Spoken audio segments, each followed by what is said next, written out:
Buenas noches, hermanos, mi nombre es Alfredo Alca Álvarez. En esta oportunidad voy a compartir el tema de la Sagrada Biblia. Como católico sé que nosotros somos un poco flojos en leer la palabra de Dios. Sería bueno promover a que las personas se acerquen a poder leer la Biblia, motivar para esto. Y se puede aprovechar en esta oportunidad compartiendo el tema de la Sagrada Biblia, ¿no? Como manera de parte de Dios nos habla, hay varios textos bíblicos que podemos compartir. Entonces puede ser Salmos 119, es muy bueno. Por ejemplo, el verso 105 es habla sobre la palabra de Dios, ¿no? Dice: para mis pasos tu palabra es una lámpara, una luz en mi sendero. Así como este versículo, hay varios versículos en el Salmo 119, es más, en toda la Biblia, ¿no? Pero eso pongo como un ejemplo. También pongo Josué 1:8. Leerás continuamente el libro de esta ley y lo meditarás para actuar en todo según lo que dice. Así se cumplirán tus planes y tendrás éxito en todo. Yo soy quien te manda. Esfuérzate pues y sé valiente. Este capítulo es muy bonito, lo pueden continuar leyendo, es bien interesante.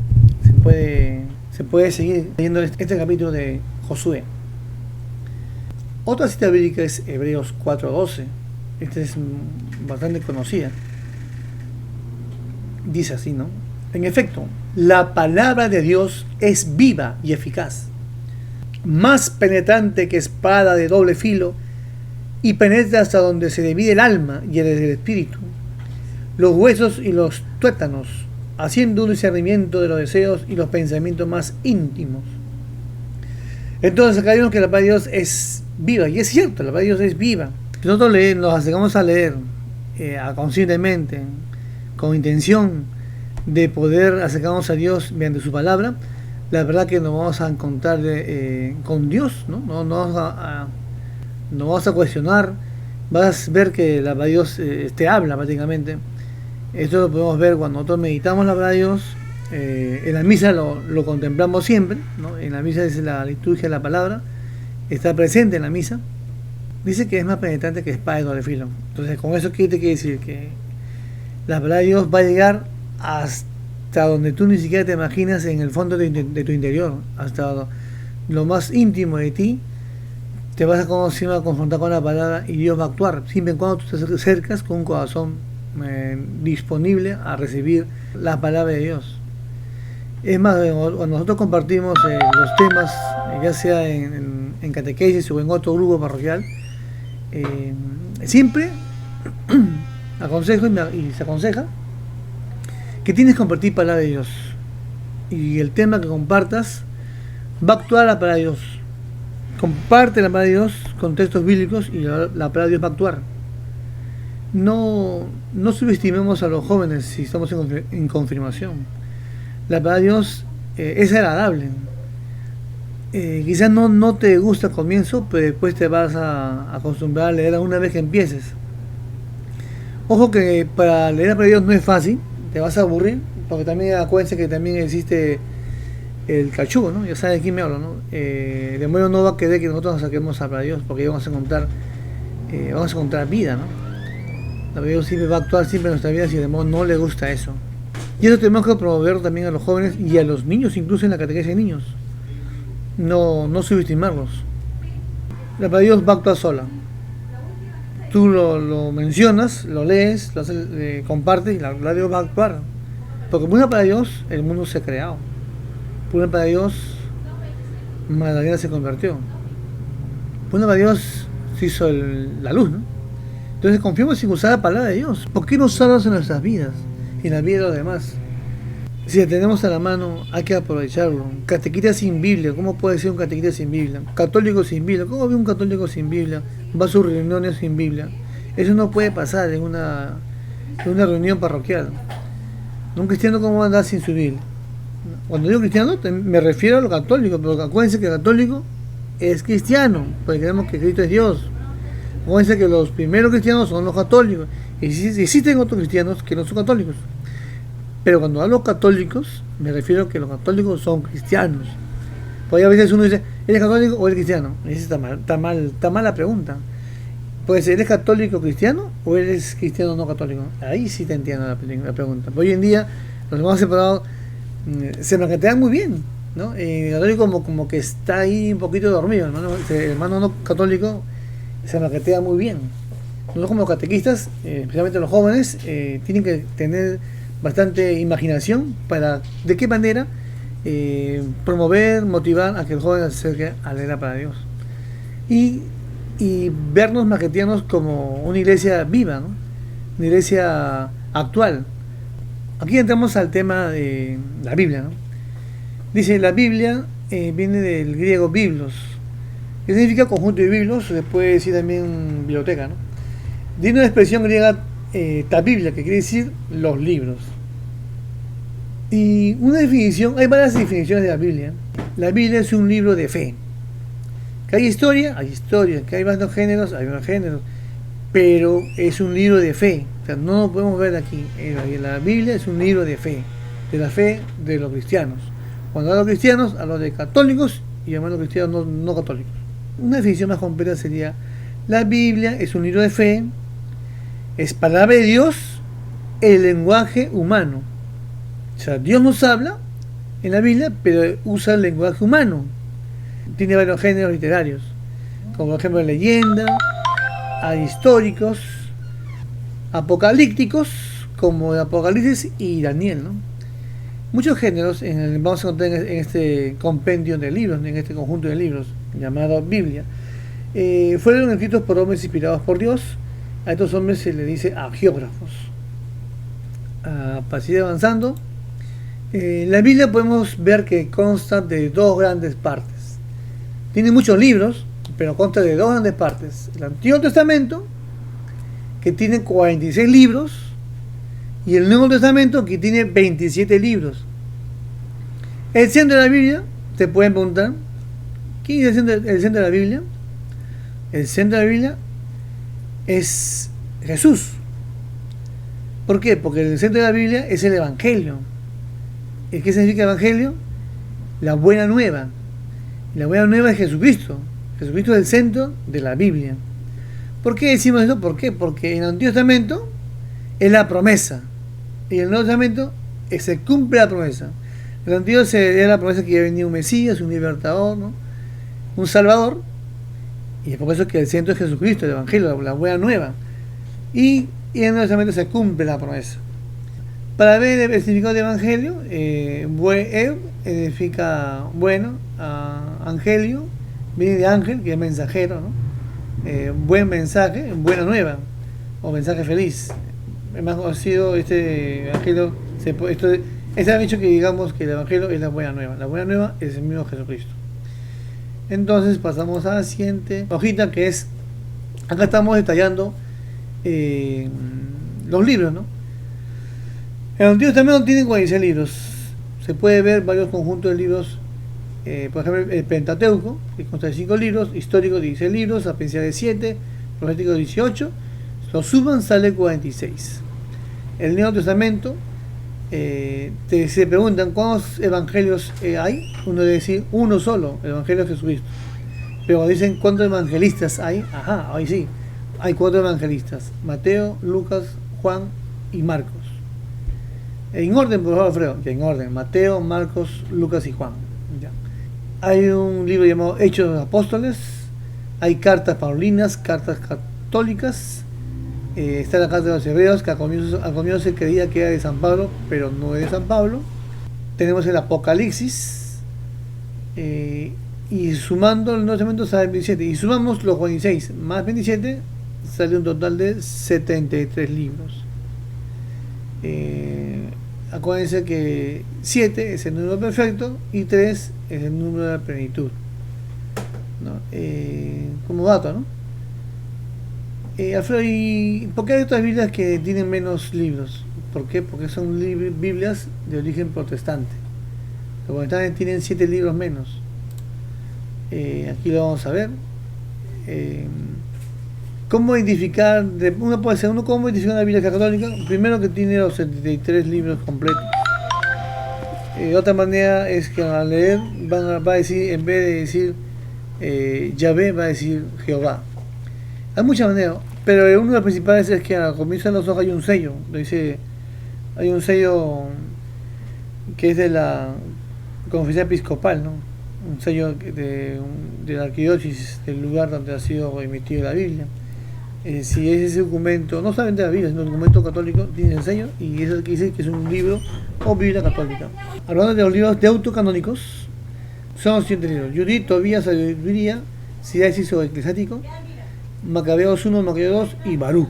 Estos son los 7 libros que no tienen los hermanos separados. ¿Cómo ha sido Fredo? Vamos a explicar algo rápido.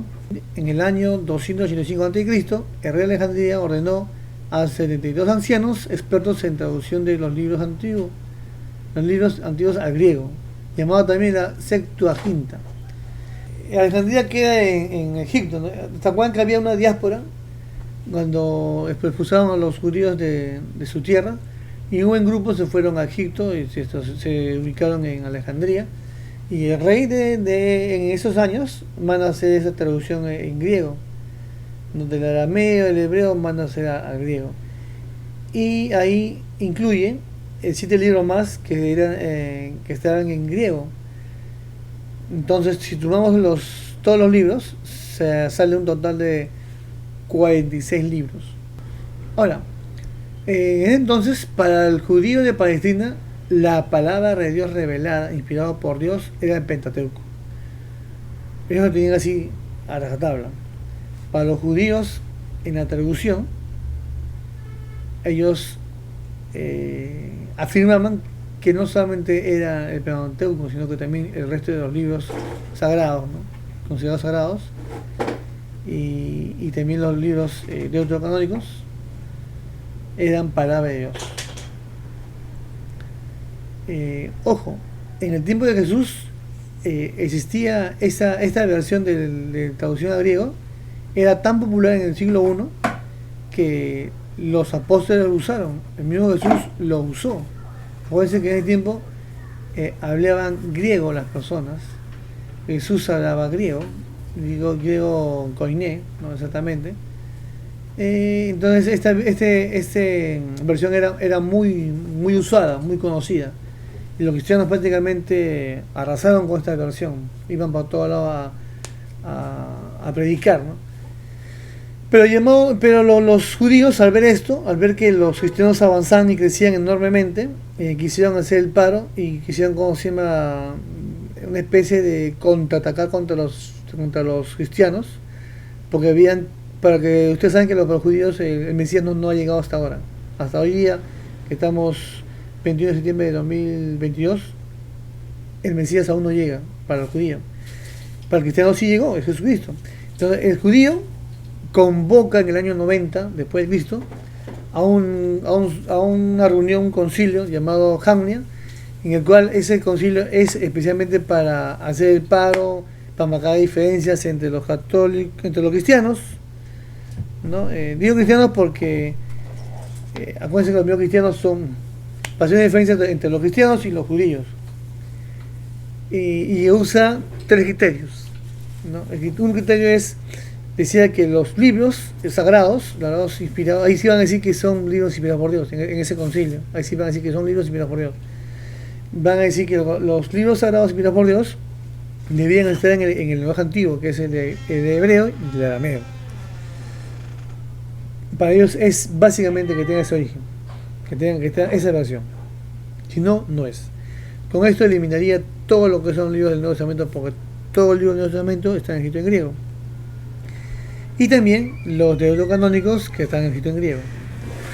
Otro criterio fue que sea escrito antes de 300 años de Cristo. Con esto elimina lo que el rey de Alejandría en el año 285 a.C. ordenó cuando se creó esa traducción al griego de la llamada Septuaginta. Hacen el paro, ellos como sabían que los cristianos usaban esta versión, para los judíos no, ellos decían no, esta no va. Era más que todo en contra del cristiano. Y otro criterio era de que los escritos deben ser en misma Palestina, en otro lugar. Entonces con esto prácticamente está sepultando a todo el Nuevo Testamento. Acuérdense que en el Nuevo Testamento Pablo viajaba, mandaba cartas, ¿no? Entonces el judío luego crea este concilio para contraatacar al cristiano, porque el cristianismo iba creciendo, ¿no? Y por eso que la iglesia toma esta versión de la Septuaginta, porque los apóstoles lo usaron, el mismo Jesucristo lo nombra, ¿no? Y vemos aquí, en este línea de tiempo que encontré en internet, está ahí, ¿no? En el 1500 a.C. está el Torah, los 5 libros, la diáspora en 2 años, 500 y 600 de Cristo, la Septuaginta se crea en el 246 y 285, llega Jesucristo en el año 90, se crea el Nuevo Testamento entre el 46 y el año 95, viene el concilio de Jalmía de origen judío, en el cual hace la versión del canon de Palestina, el palestinense, ¿no? El que tiene 7 libros menos. Y la Iglesia Católica, en el año 387 al 397, hay un concilio llamado, si no me equivoco, el Concilio de Roma, en el cual San Dámaso I, Papa, nombra por primera vez en la historia del mundo entero del hombre, va a decir que esta es palabra de Dios. Es el primer Papa. Acuérdense que el Papa goza de un don especial que tiene el papado, que es la infiabilidad papal en cuestiones de fe. Lucas 22:31, cuando Jesús le da esa potestad de que el Papa va a sustentar la fe de sus hermanos, podemos leer si buscan. Entonces, también hay que tomar en cuenta que para hacer este tema no fue fácil, ¿no? O sea, para lo que hubo varios años se discutieron ese tema de los libros sagrados. El Papa Juan Dámaso I era amigo de San Jerónimo, un ermitaño que estudió las lenguas antiguas, y él es el que traduce la Biblia de las lenguas antiguas a la famosa, o sea, del hebreo, arameo, incluyendo la griega, lo traduce a la Vulgata, al latín, que es el idioma, como hoy en día pues, se puede decir el inglés, que tú puedes ir a la China y te comunicas con un chino, si sabes inglés, fácilmente te puedes comunicar en otro país, porque el inglés es un idioma, se puede decir hoy en día universal, ¿no? Entonces antes era el latín, con la intención, la iglesia, con la intención de extender la escritura de la Biblia, o sea, ni bien lo crea, manda como sea, o sea, lo junta los libros, manda a que tengan las cartas de Corintio, ¿no? Las cartas de Éfeso, ¿no? Los junta, es el concilio del Papa y forma la Biblia, y por primera vez este Papa va a decir es palabra de Dios. Y hoy en día, algo curioso, lo dijo un católico cristiano, los hermanos evangélicos aceptan esta Biblia que lo dijo un Papa, de que directamente saben que el Papa no se puede equivocar en cuestiones de fe. Jesucristo mío le ha dado esa potestad en cuestiones de fe cuando lo hace de manera especial, no en una entrevista, sino de manera especial, en la silla de Pedro.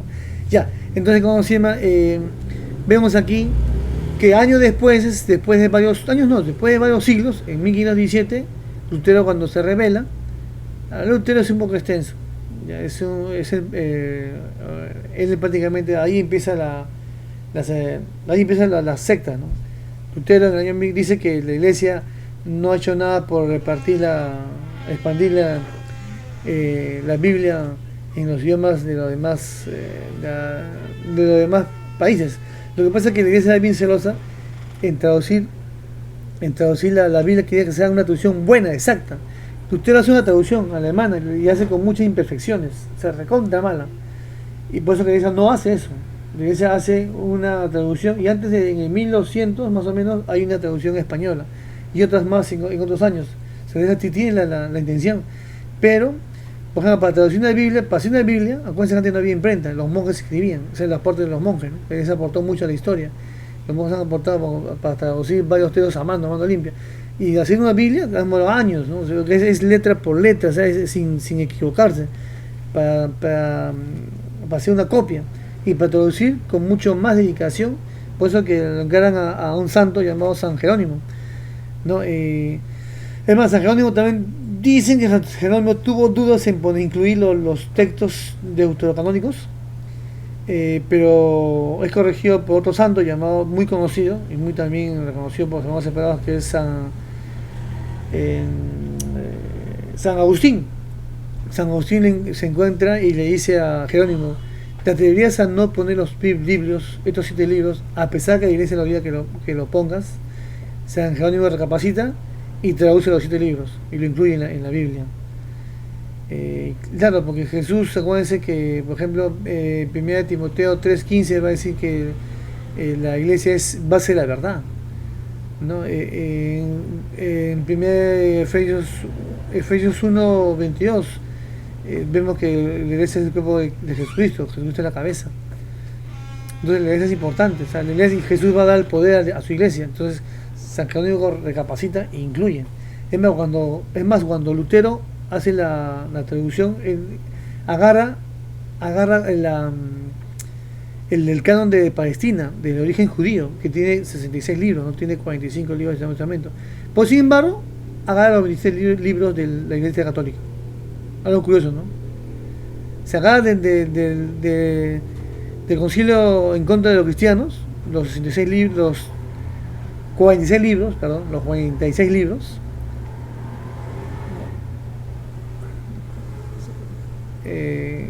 Lutero coge los libros del canon de Palestina, esos que tienen 7 libros menos, que son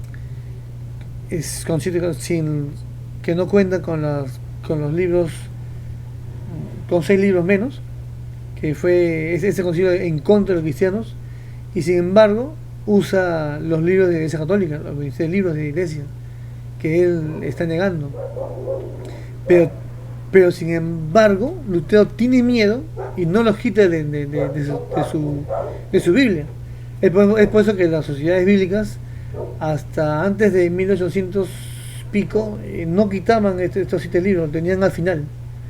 ¿Por qué? Porque se acuérdense que el último libro en Apocalipsis, que dice, ¿no? Hay una especie de advertencia, ¿no? De que nadie puede quitar un libro o añadir un libro en una sola escritura de la Biblia, ¿no? Por eso que al tener miedo a esto, no lo sacan, sino que lo ponen al final. A partir del año 1800 pico, no recuerdo la fecha exacta, ¿no? Las sociedades bíblicas ya lo sacan, lo retiran, los 7 libros deuterocanónicos.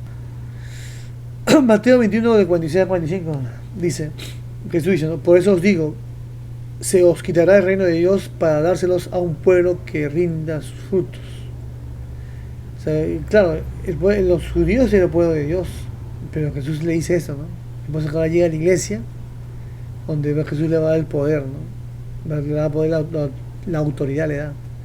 Los sumos sacerdotes y los fariseos, judíos, todos, al oír sus palabras, comprendieron que estaban refiriéndose a ellos y trataban de detenerlo, pero tuvieron miedo a la gente porque le tenían por profeta. La iglesia tiene esa facultad. Hay una lectura bíblica que es muy bonita y me gusta, dice Timoteo 2, del 3 al 14, del 12 al 17, dice: tú en cambio, dedícate a lo que has aprendido y de lo que estás seguro, sabiendo de quiénes lo recibiste. Mira, ¿de quiénes recibiste? ¿Quién es la Biblia? De la iglesia católica. Además de tu niñez, acá dice que lee carta de San Pablo a Timoteo, ¿no? O sea, esta persona a Timoteo de su niñez, por eso no hay que subestimar a los niños y a los jóvenes. Además desde tu niñez, conoce las Sagradas Escrituras. Ellas te darán la sabiduría que te lleva a la salvación mediante la fe en Cristo Jesús. Toda escritura está inspirada por Dios y es útil para enseñar, rebatir, corregir y guiar en el bien. Así el hombre de Dios se hace un experto y queda preparado para todo trabajo. Miren, para enseñar. Por eso los catequistas deben tener siempre presentes los textos bíblicos. Cuando comparten a una reunión parroquial de todos los grupos, no puedes faltar el compartir de la palabra de Dios. Es útil para enseñar, rebatir, corregir. ¿No? Corregir también para aprender, es bueno para aprender muchas cosas, ¿no? Hay otros textos bíblicos ya para avanzar. Por ejemplo, Tito 9:1, 9 al 11, bien claro. Otro discípulo de Pablo dice, le manda carta a Tito, ¿no? Dice: cuando habla, que esté pegado a lo que es seguro. Mira, de acuerdo a la doctrina. ¿De quién? De la iglesia, pues. Por eso hay que tener cuidado cada vez cuando mandas un mensaje, hay que sustentarnos bien con el catecismo, ¿no? Con los textos bíblicos. No es que estemos dando una charla en contra de la iglesia. Después dice, de acuerdo a la doctrina, y que sea capaz de predicar la sana doctrina. y al mismo tiempo sepa rebatir a los que la atacan, porque hay muchos espíritus rebeldes, charlatanes y engañadores, sobre todo de origen judío. Hay que taparles la boca, pues enseñan de forma muy interesada cosas que no conviene y desconciertan a familias enteras. Es cierto, hoy en día vemos, ¿no? Hay familias enteras que basta que uno se cambie de religión y vente la duda, después otro se cambia de religión y hay familias divididas, desconciertan a familias enteras. Y si no leemos la Biblia, ¿cómo vamos a rebatir? ¿Cómo vamos a enseñar? ¿Cómo vamos a defender la fe católica, la fe de la iglesia? Es importante la Biblia, es importante leer, ¿no? Acá es paso como para poder usar la Biblia para poder orar, ¿no? Leer el mensaje de Dios, meditar. La Biblia me debe interpelar mi vida, la vida que tengo yo, ¿no? Oro, después de haber leído, después de haber meditado, y contemplo, inspira la vida en la palabra y nos invita a una conversión. Claro, después de contemplar, después de meditar, esto me debe llevar a mí a un cambio de vida, a mejorar, ¿no? Un texto bíblico que a mí me gusta mucho es este, el Salmo 116. Y bueno, se hacen las citas bíblicas. Sería muy bueno. Es un consejo. Semanalmente, hágate un texto bíblico, memorízate semanalmente. Por ejemplo, un texto bíblico puede ser Salmo 118, verso 14. El Señor es mi fuerza, el motivo de mi canto, ha sido para mí la salvación. Y así ustedes pueden memorizarse con los textos bíblicos, ¿no? Que es así para su vida y también para poder proclamar el Evangelio, para poder enseñar, para poder rebatir. Por ejemplo, acá esto lo pueden leer, ¿no? Amo al Señor porque escucha el clamor de mi plegaria, que no sea a mí su oído el día que lo llamé. Me envolvía en los lazos de la muerte, estaba preso en redes fatales, me ahogaba en angustia y al pensar, pero invoqué el nombre del Señor, al Señor salve mi vida. El Señor es muy bueno y justo, nuestro Dios es compasivo, el Señor cuida de los pequeños. Estaba débil y me salvó. Alma mía, vuela a tu descanso, que el Señor cuida de ti. Ha librado mi alma de la muerte, lágrimas de mis ojos y mis pies de dar un paso en falso. Caminaré en presencia del Señor en la tierra de los vivos. Tenía fe aun cuando me decía, realmente yo soy un desdichado. Pensaba en medio de mi confusión, todo hombre decepcional. ¿Cómo le devolveré al Señor todo el bien que me ha hecho? Alzaré la copa por una salvación e invocaré el nombre del Señor. Cumpliré mis promesas al Señor en presencia de todo su pueblo. Tiene un precio a los ojos del Señor la muerte de sus fieles. Mira, Señor, que soy tu servidor y el hijo de tu esclava. Tú has roto mis cadenas.